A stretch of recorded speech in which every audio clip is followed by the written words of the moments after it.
Olá, graça e paz. Essa é a segunda parte do estudo sobre o novo nascimento. Nós fizemos a leitura inicialmente, lógico, na primeira parte, sobre a experiência de Nicodemos com o Senhor Jesus Cristo, e isto está registrado no Evangelho de João, capítulo 3. Eu sou o pastor Darcy, da Igreja Presbiteriana do Jardim Licínia, e nós queremos dar continuidade ao estudo iniciado, ok? Então vamos lá. Para tanto, nós vamos ler o texto da Palavra de Deus, e esse texto, conforme dissemos, está no capítulo 3 do Evangelho de João, que diz o seguinte, capítulo 1 em diante. Havia entre os fariseus um homem chamado Nicodemos, um dos principais dos judeus.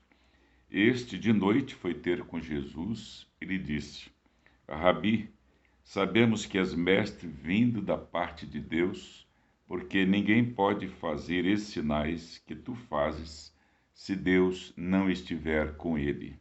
A isto respondeu Jesus: em verdade te digo, se alguém não nascer de novo, não pode ver o reino de Deus. Perguntou-lhe Nicodemos: Como pode um homem nascer sendo velho? Pode, porventura, voltar ao ventre materno e nascer segunda vez? Respondeu Jesus: em verdade te digo, quem não nascer da água e do Espírito não pode entrar no reino de Deus. O que é nascido da carne é carne, o que é nascido do Espírito é espírito. Não te admires de eu te dizer, importa-vos nascer de novo. O vento sopra onde quer, ouves a sua voz, mas não sabe de onde vem, nem para onde vai. Assim é todo que é nascido do Espírito. Então lhe perguntou Nicodemos: Como pode suceder isto? E Jesus acudiu: Tu és mestre em Israel e não compreendes estas coisas? Em verdade te digo que nós dizemos o que sabemos e testificamos o que temos visto. Contudo, não aceitais o nosso testemunho. Se tratando de coisas terrenas não me credes, como crereis se eu vos falar das celestiais? Ora, ninguém subiu ao céu senão aquele que de lá desceu, a saber, o Filho do Homem, que está no céu. E do modo por que Moisés levantou a serpente no deserto, assim importa que o Filho do Homem seja levantado, para que todo que nele crer, tenha a vida eterna. Então, que Deus nos ajude, que Deus nos abençoe na continuidade do estudo sobre o novo nascimento, a experiência de Nicodemos. Conforme dissemos, a experiência de Nicodemos pode ser também a sua experiência.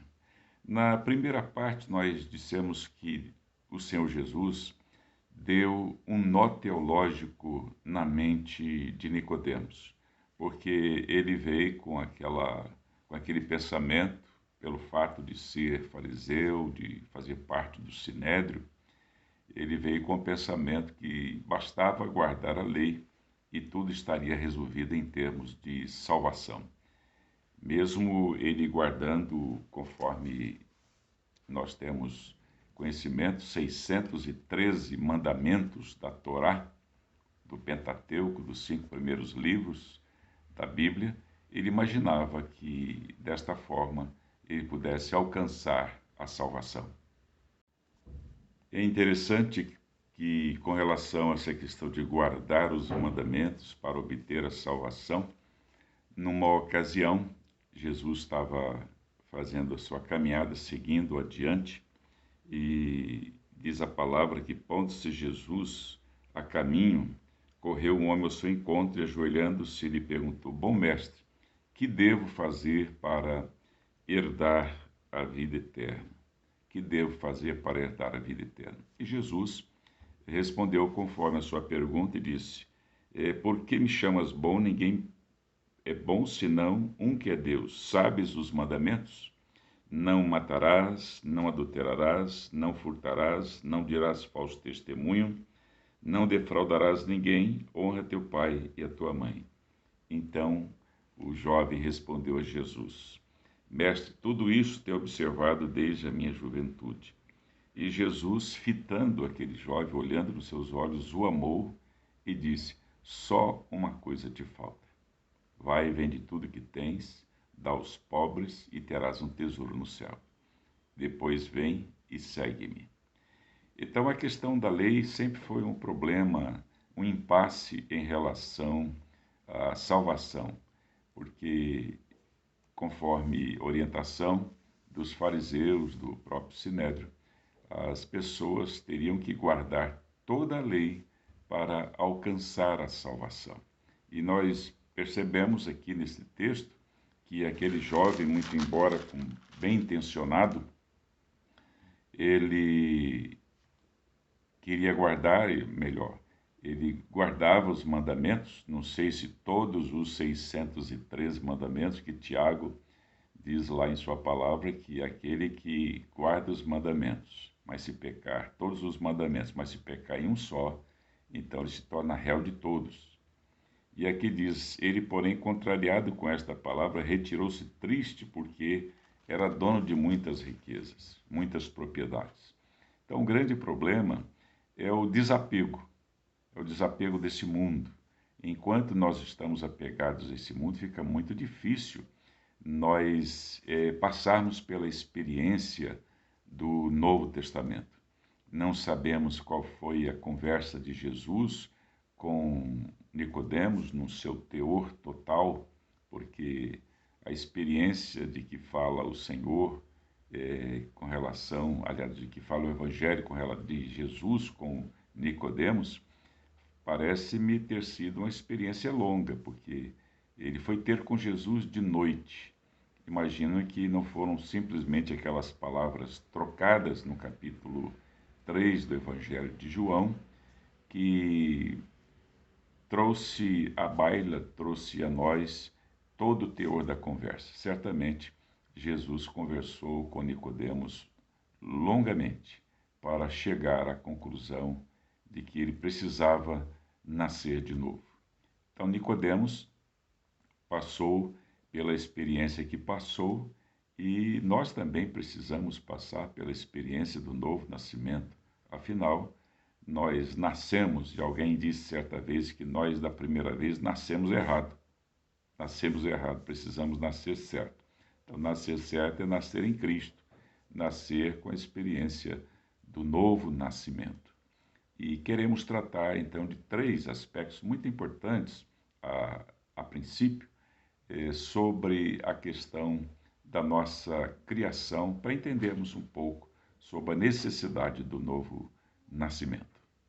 Nicodemos precisava passar pelo novo nascimento.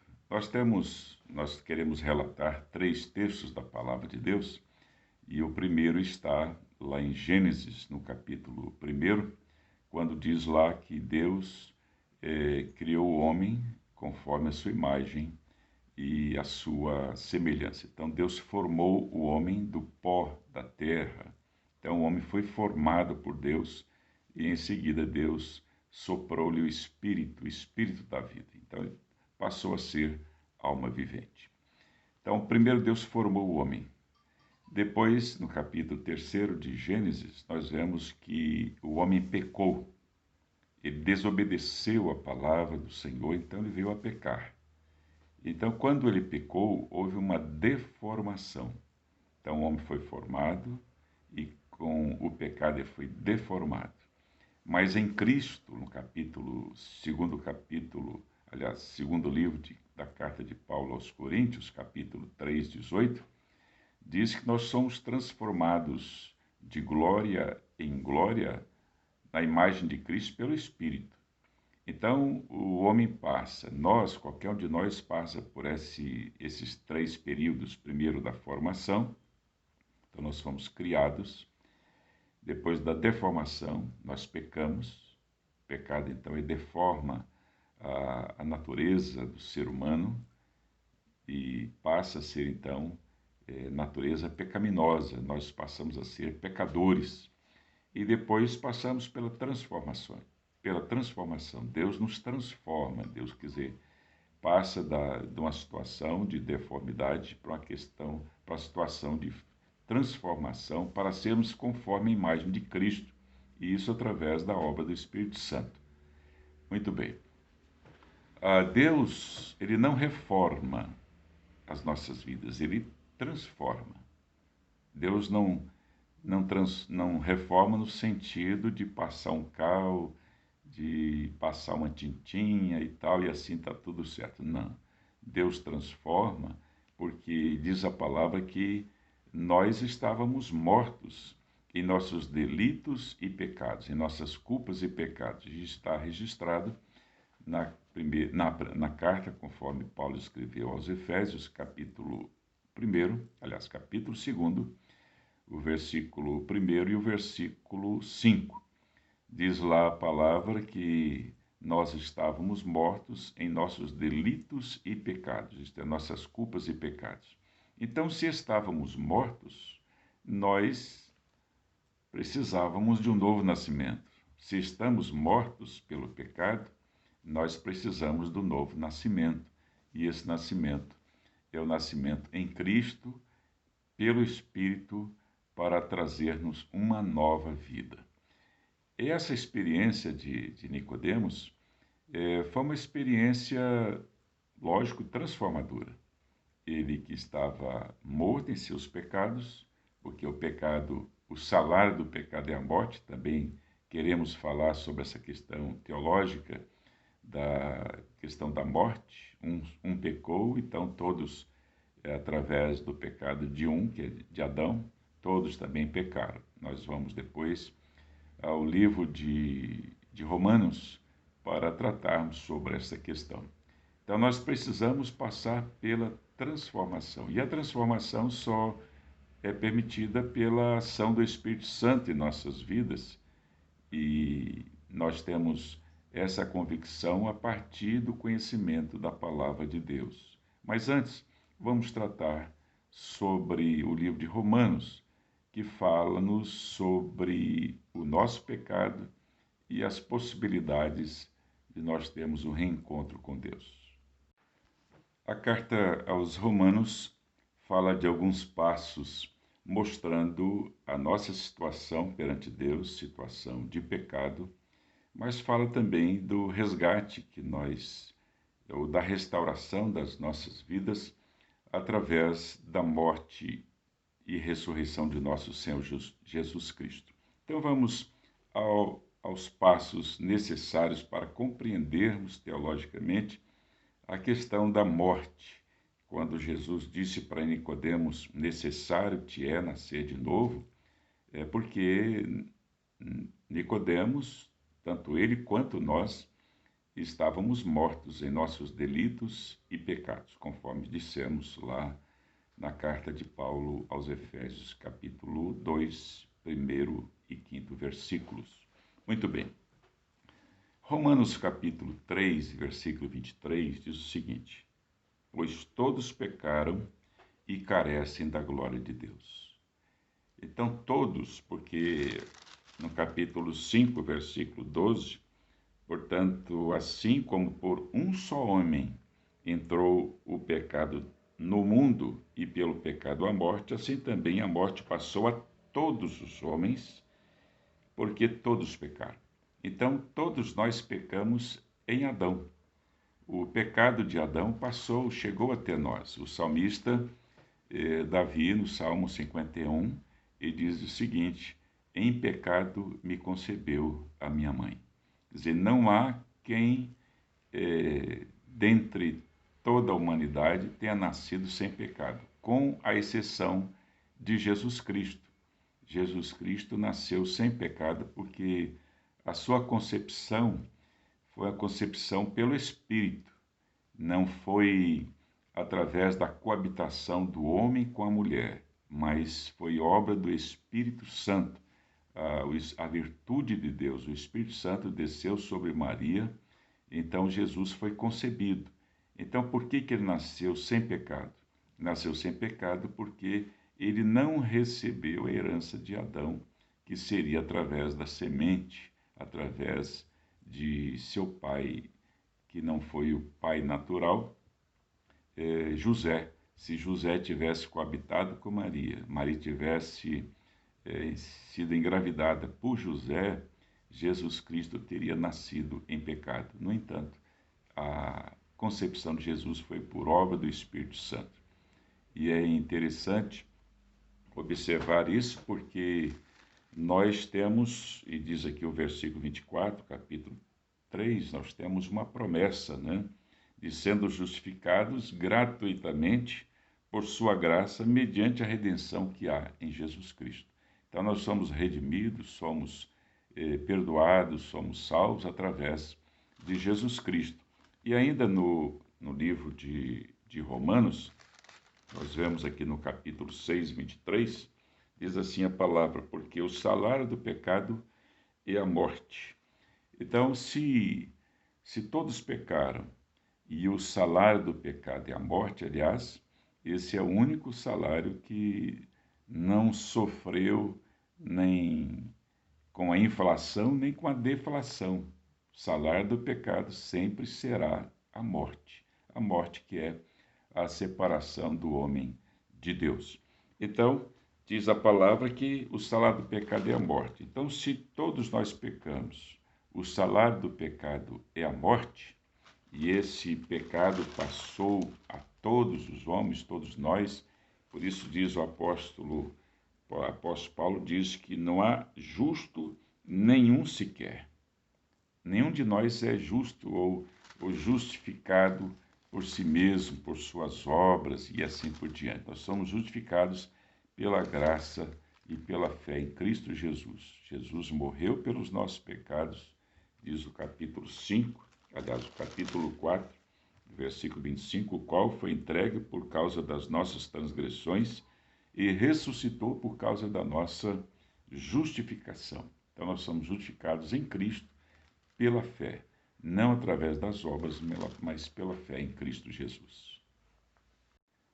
Quando a palavra de Deus nos informa que não há justo nenhum sequer, capítulo 3, versículo 10 de Romanos, faz menção à nossa situação pecaminosa diante de Deus. Então, Jesus Cristo veio para fazer essa transformação em nossas vidas. O novo nascimento, ele é a partir do nosso encontro com Jesus Cristo.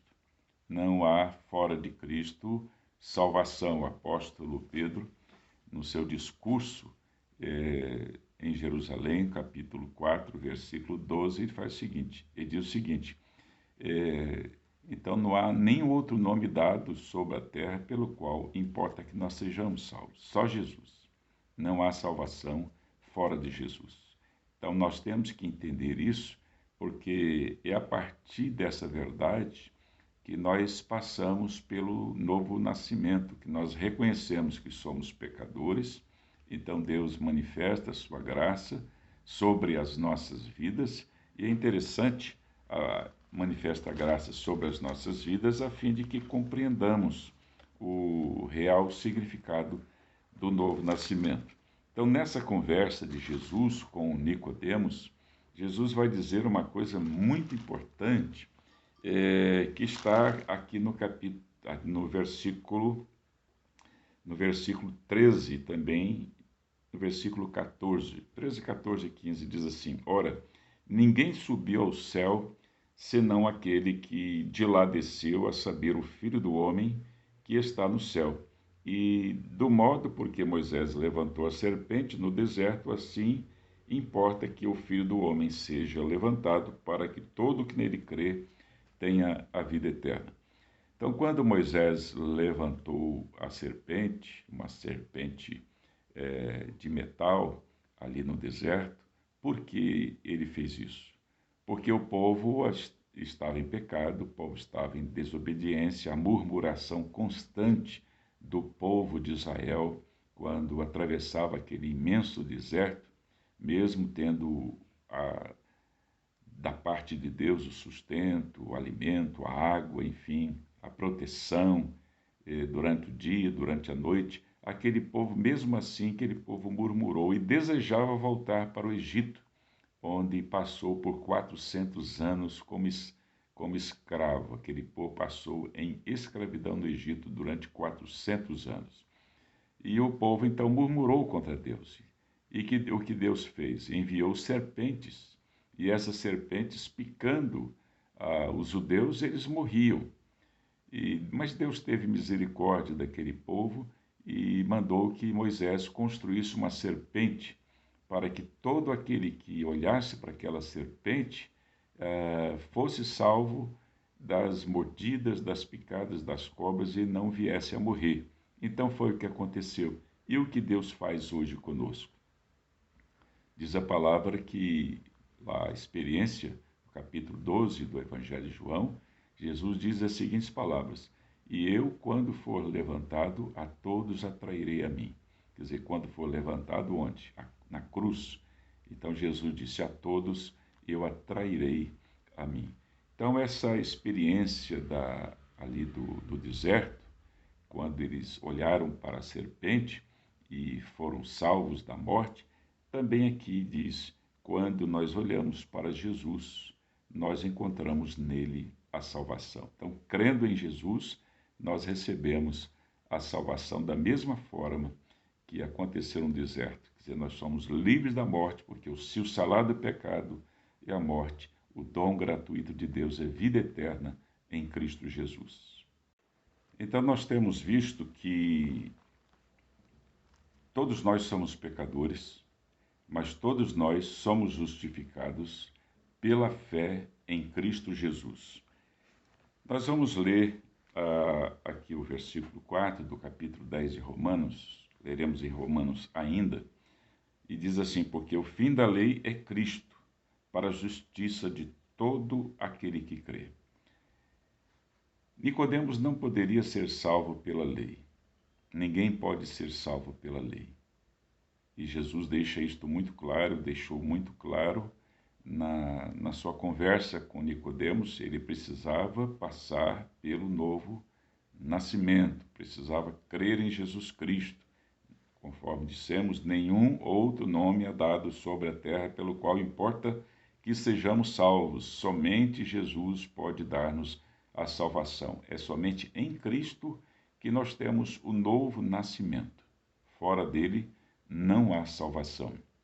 E também não somos salvos pela lei, porque a lei não transforma, não justifica, e Paulo diz isso aos Gálatas, que nós não somos justificados pela lei, mas sim somos justificados pela graça em Cristo Jesus. Mas também não somos justificados pelas obras da carne. Não somos. Não é pelo que nós fazemos, se somos bonzinhos ou não, é que nós vamos alcançar a salvação. A salvação é um ato da parte de Deus gracioso para conosco. Então, no capítulo 2 de Efésios, diz o seguinte: porque pela graça sois salvos, mediante a fé, e isso não vem de vós, é dom de Deus, não de obras para que ninguém se glorie, pois somos feitura dele, criados em Cristo Jesus para as boas obras, as quais Deus de antemão preparou para que andássemos nelas. Então nós somos salvos pela fé em Cristo Jesus. A graça de Deus alcançou-nos, então, pela fé, nós somos salvos, não mediante as obras. Nós fomos criados em Cristo Jesus, fomos salvos não pelas obras, mas para as boas obras. Nós fomos salvos para realizar as boas obras em Cristo Jesus. Então, essa palavra ela é muito enfática para nós e dá-nos o entendimento necessário de que precisamos para entendermos a questão no Novo Testamento. E nós, na parte 3 dessa mensagem sobre o Novo Nascimento, que será na próxima oportunidade, nós falaremos sobre a ação do Espírito Santo na vida do ser humano para a regeneração e a ação também da palavra de Deus, como que Deus trabalha para fazer de nós novas criaturas. Veremos também a palavra de Paulo na segunda epístola, capítulo 5, versículo 17, ali aos Coríntios. Então, nós estamos observando o seguinte, que nós não precisamos nascer e viver como nascemos. Isto é, nascer pecadores e vivermos pecadores condenados. Nós não temos a síndrome de Gabriela. Não sei se você conhece aquela música cantada por Gal Costa, que diz assim, eu nasci assim e vou morrer assim. Não, ninguém precisa nascer pecador e morrer pecador no sentido de pecador condenado. Mas, muito embora sejamos ainda pecadores, somos justificados pela graça em Cristo Jesus. Então, a ideia é tirar de sobre nós a síndrome de Gabriela. Você nasceu pecador, mas pode ser transformado pelo poder, pelo sangue de Jesus, para tornar-se uma nova criatura. E para isso você precisa nascer de novo, crer em Jesus Cristo, porque o sacrifício de Jesus é suficiente para nos abençoar, para nos dar a salvação. O seu sacrifício na cruz do Calvário, quando ele morreu pelos nossos pecados, morreu por você e morreu por mim, para fazer de nós novas criaturas. Então, que Deus nos abençoe até a próxima oportunidade, quando trataremos sobre a obra do Espírito Santo na nossa nova vida. Que o Senhor nos ajude, que o Senhor nos abençoe. Fique na paz.